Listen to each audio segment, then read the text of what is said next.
Notte a Portogruaro del piccolo Bilal Curtesi, la procura apre un fascicolo investito caduto dal cofano, nessun autopirata e si indaga nella cerchia familiare disposta all'autopsia.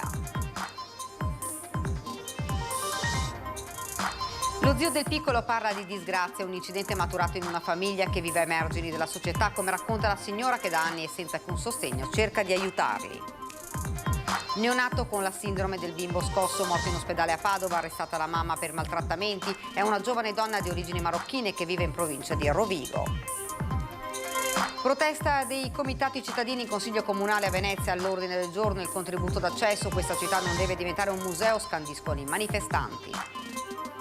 Dramma a Montamorto, nella notte l'anziano investito ieri sera da un'auto mentre attraversava la strada, la vittima è Mario Piron, padre dell'ex assessore della giunta Zanonato.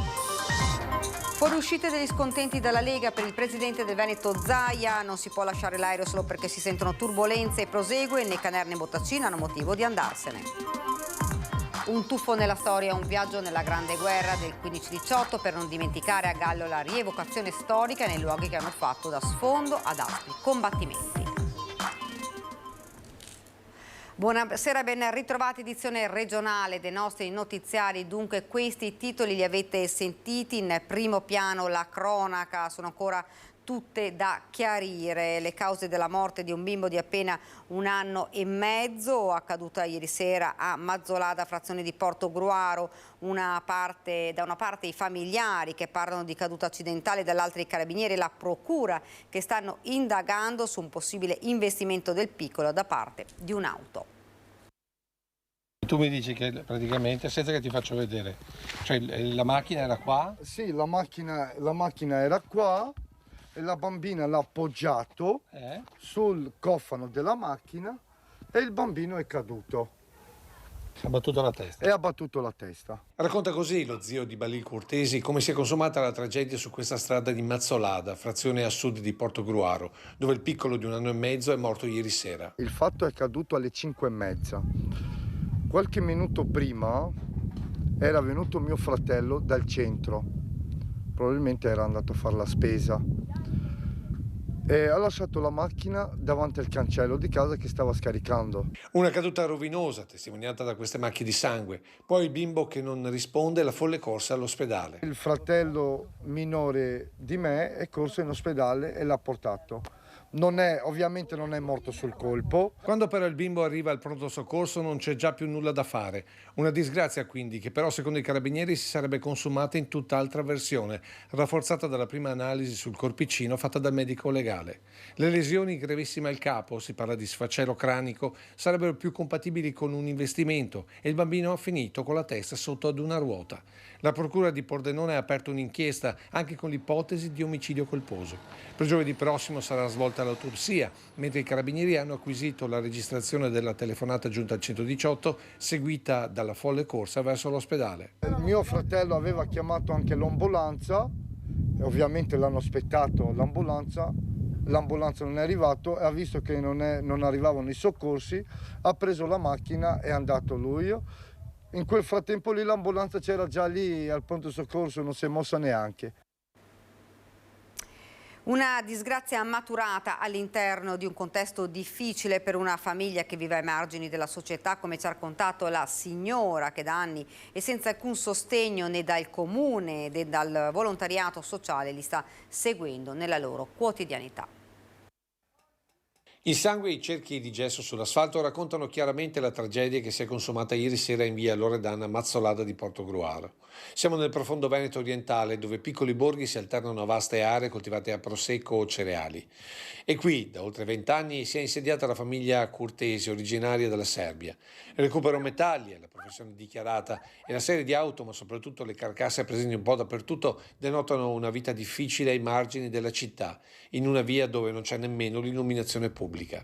Ad assistere questa famiglia allargata, Donatella Molin, che sottolinea non appartenere ad alcuna associazione, ma che non vuole lasciare questa famiglia al loro destino. Sono anni che lanciamo un grido di aiuto a questa famiglia. Loro sono in 21 persone, ci sono 11 bambini piccoli, è una famiglia con dignità, perché non è vero che i Rom rubano, che fanno tutte queste cose qua, che i bambini non sono amati, perché non è vero, che bruciano le cose, non è assolutissimamente vero, e che sono stati abbandonati. Purtroppo sono ai margini della società.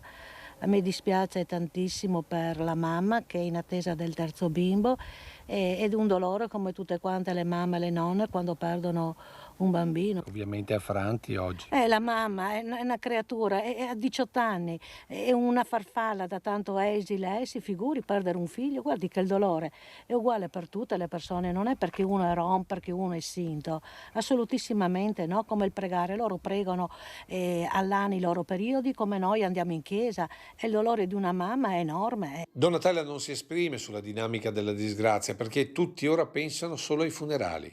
Io vengo solamente per portare una parola di conforto, adesso vedo cosa posso fare per loro anche dal punto di vista economico, perché quando fanno i funerali verranno a tutta la comunità dalla Serbia, quindi io adesso sto andando alla ricerca di coperte, di lenzuola, di piatti, perché è giusto così, insomma.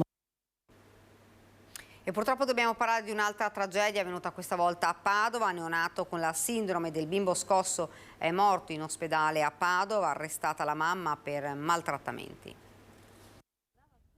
Una tragedia familiare. Un neonato di 3 mesi è morto in ospedale a Padova dopo il ricovero a causa di lesioni provocate da un forte scuotimento. La mamma del piccolo, una giovane donna marocchina residente in provincia di Rovigo, è stata arrestata. Il piccolo era arrivato in pediatria a Padova in condizioni disperate lo scorso 6 settembre. I medici avevano riscontrato traumatismi cerebrali e midollari e altre lesioni tipiche della sindrome del bambino scosso. La mamma non aveva saputo dare spiegazioni credibili e così i poliziotti della squadra mobile di Rovigo, dopo una breve indagine, hanno deciso di arrestare la donna con l'accusa di maltrattamenti aggravati dalla morte nei confronti del proprio figlio di 3 mesi. Nel corso dell'interrogatorio di garanzia davanti al giudice per le indagini preliminari, la mamma del neonato si è avvalsa della facoltà di non rispondere. La procura di Rovigo ha conferito un incarico per svolgere l'autopsia sul piccolo. Ed ora andiamo a Venezia, protesta dei comitati cittadini in Consiglio Comunale, all'ordine del giorno il contributo d'accesso. Io vedo proprio sullo schermo il nostro Filippo Fois. Filippo, buonasera.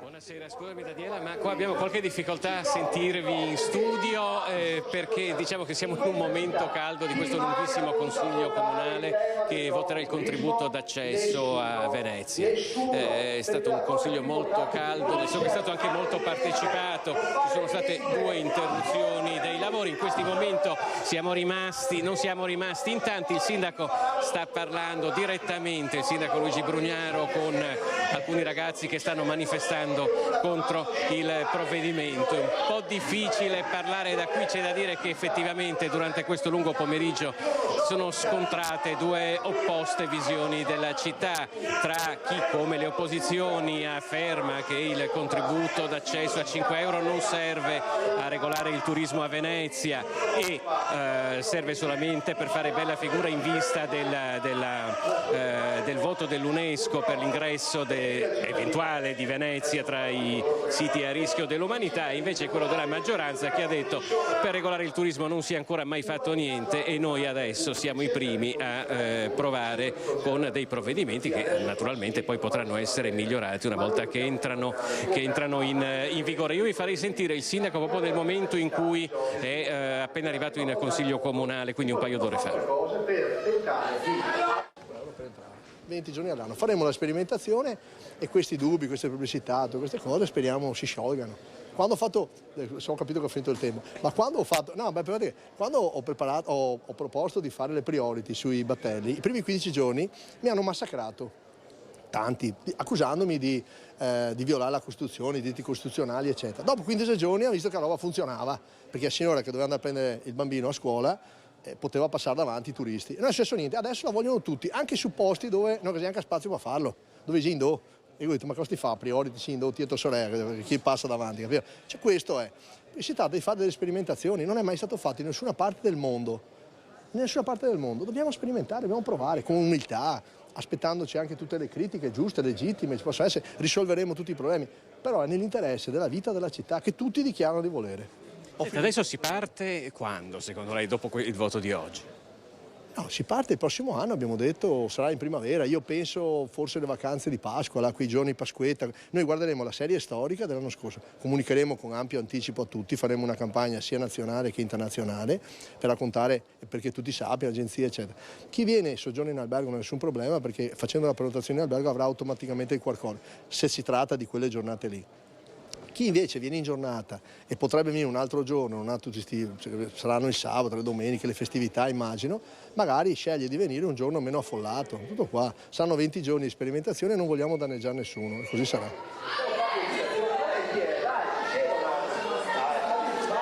Credo di essere in onda nuovamente, io mi scuso con i nostri telespettatori, ma il fragore è talmente forte che ho qualche difficoltà a sentire cosa sta accadendo in studio. Presumibilmente ci vorrà almeno un'altra ora, un'ora e mezza prima che il provvedimento del contributo d'accesso arrivi al voto. Naturalmente vi terremo aggiornati anche a partire dall'edizione del telegiornale di Venezia. Non dalle 19 vi restituisco la linea. Grazie davvero a Filippo Fois e Nicoletta Rizzetto. Ovviamente ulteriori notizie, ve lo ha detto anche il nostro Filippo, nel corso del nostro telegiornale delle 19 di Venezia. E continuiamo con la cronaca. Tragedia a Montà, quartiere di Padova. È morto nella notte l'anziano investito ieri sera da un'auto mentre attraversava la strada. È morto nella notte, troppo gravi le ferite riportate. Mario Piron, 87 anni, è deceduto dopo essere stato investito da un'auto mentre stava attraversando la strada in via Montà a Padova. Pochi metri ancora e sarebbe arrivato a casa in via Munzen. L'anziano stava tornando dopo la messa delle 18 che era solito frequentare quotidianamente. Mario Piron era il papà dell'ex assessore alla scuola dell'amministrazione Zanonato, Claudio Piron, che lo ricorda con parole di grande affetto e riconoscenza. Un uomo mite, umile, discreto, nascosto, ma che continuava a seminare, quindi resterà un vuoto enorme.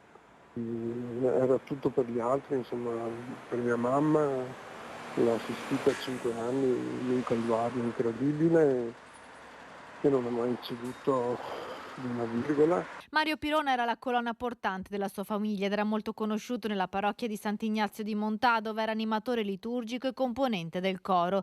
Ieri sera, dopo la messa, stava portando a mano la bici lungo le strisce pedonali, poi l'urto violento con l'auto che arrivava da Padova. Il boato improvviso è stato udito da molti negozianti che si affacciano su via Montà e che sono stati testimoni del dramma. Quando sono uscito ho sentito il botto e in pratica era già sotto la macchina. Ho visto quando era già successo l'incidente, perché sarà successo 10 minuti prima che arrivassi, era già per terra.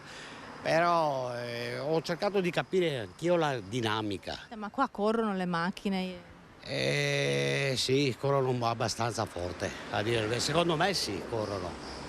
Non è più pericolosa di altre strade, la ciclabile è interrotta purtroppo dal cantiere, questo sì. È un pericolo. A terra ancora i segni dell'impatto violento. Il conducente dell'auto ha chiamato i soccorsi, ma le condizioni dell'anziano sono parse fin da subito disperate. Alla guida della Peugeot un uomo di 57 anni residente a Villafranca Padovana. La polizia locale sta aspettando gli esiti degli esami effettuati in ospedale per appurare le sue condizioni psicofisiche al momento dell'impatto. Rischia di essere indagato per omicidio stradale. Esplosione all'Endinara dove un appartamento è andato in fiamme, il bilancio è di un ferito grave. Esplode un appartamento all'Endinara ed è terrore in paese. Il boato si è sentito attorno alle 22, quando in pieno centro, in un condominio del comune polesano, uno scoppio ha devastato un'abitazione al primo piano. Il bilancio sarebbe di un ferito grave e di alcune altre persone rimaste intossicate. Il ferito sarebbe un giovane lavoratore di Amazon con ustioni in varie parti del corpo, mentre il suo coinquilino sarebbe in questi giorni in vacanza. Danni anche in alcuni appartamenti delle palazzine vicine, anche per i vetri esplosi. Sul posto i carabinieri, il SUEM, i vigili del fuoco e la protezione civile.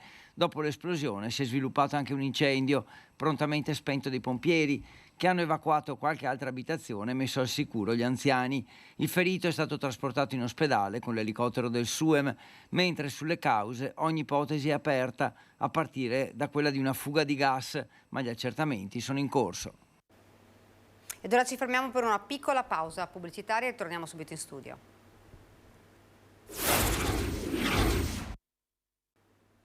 Siamo tornati nuovamente in studio. La politica, fuoriuscite dagli scontenti dalla Lega per il presidente del Veneto Zaia.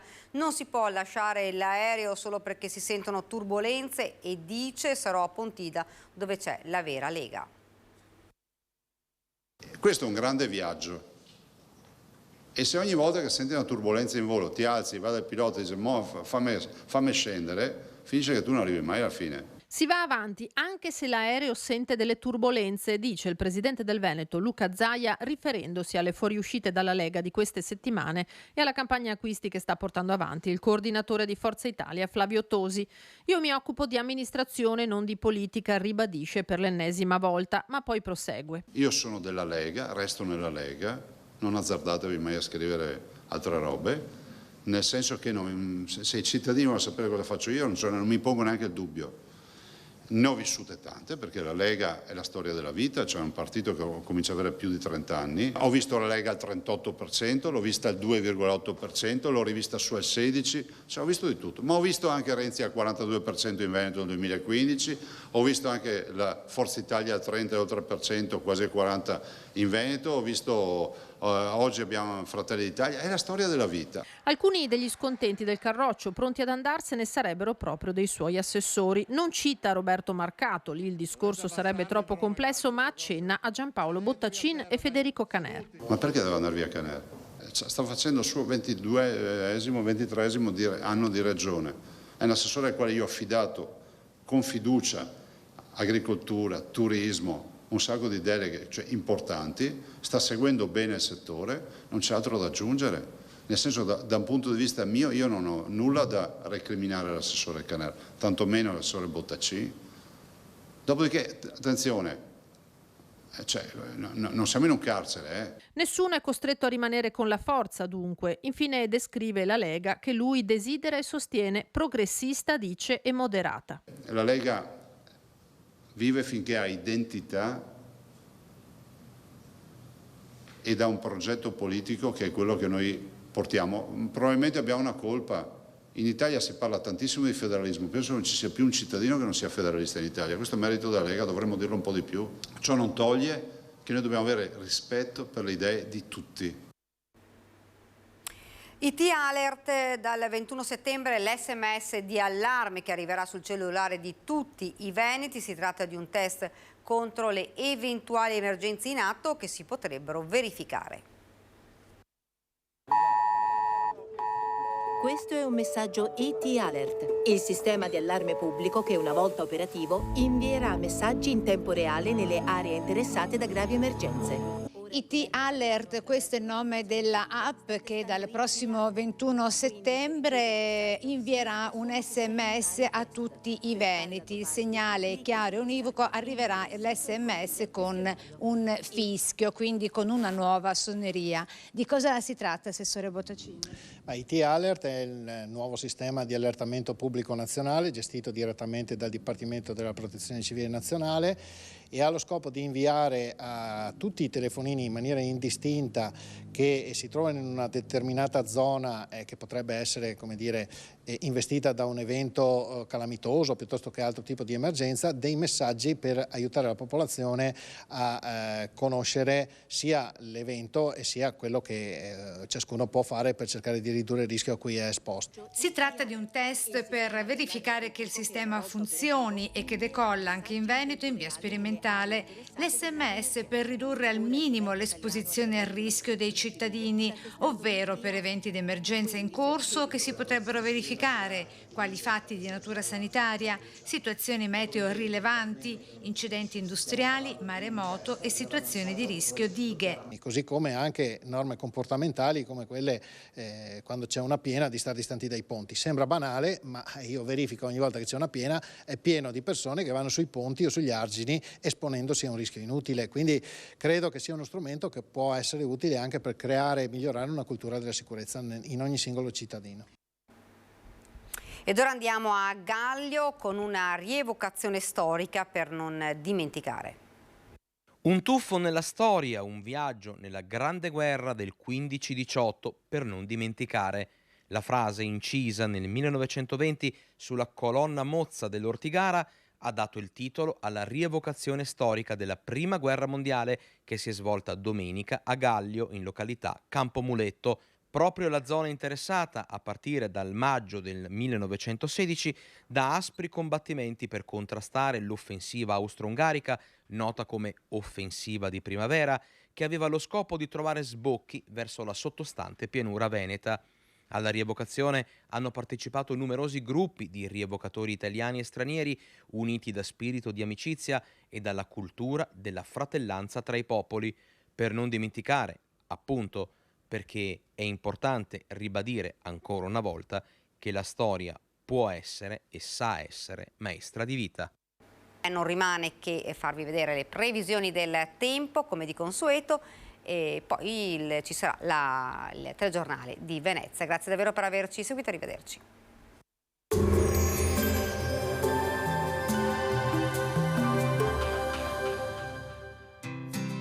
L'Unic Star, le uniche pagliette antibatteriche in commercio, prodotte anche per i marchi più importanti, sia nazionali che internazionali.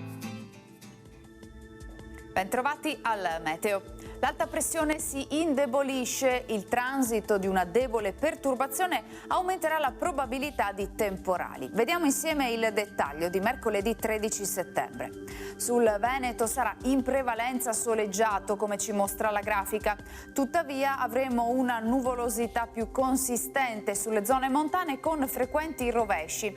Verso sera localmente potranno interessare anche le zone di pianura. Temperature stazionarie o in locale variazione, minime sugli 11-20 gradi, massime comprese tra 25 e 31 all'incirca. Ci spostiamo ora sul Friuli Venezia Giulia. Il tempo sarà migliore al mattino, cielo variabile poi con probabili rovesci e temporali, specie dal pomeriggio, meno probabili tuttavia sulle zone costiere. Temperature minime tra 17 e 18 gradi, massime sui 28-29 gradi. Infine diamo uno sguardo alla situazione del Trentino Alto Adige, dove il tempo, come vediamo, risulterà variabile con sole e nubi in giornata alternati a rovesci o temporali. Temperature minime intorno ai 12-16 gradi, massime sui 26-30 all'incirca. Dal meteo di Antenna 3 per ora è tutto, grazie per l'attenzione, arrivederci.